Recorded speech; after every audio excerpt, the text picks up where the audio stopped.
তো বন্ধুরা, আমি চলে এলাম দ্বিতীয় কুমোরটুলিতে। তো দেখো, এই যে মায়ের মূর্তি কিছুটা সাজানো হয়ে গেছে, আর এখনো কিছুটা বাকি আছে।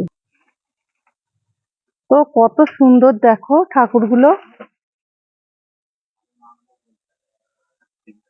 হুম। এটা বাবা কার্তিক আমাদের, আর এটা মা লক্ষ্মী আমাদের।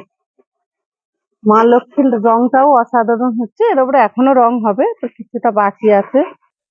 আর এই যে জয় বাবা গণেশ। হ্যাঁ, আচ্ছা, সিদ্ধিদাতা গণেশ।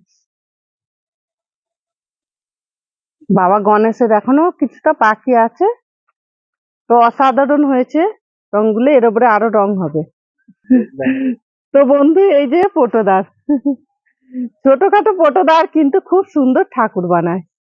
এই যে দেখুন।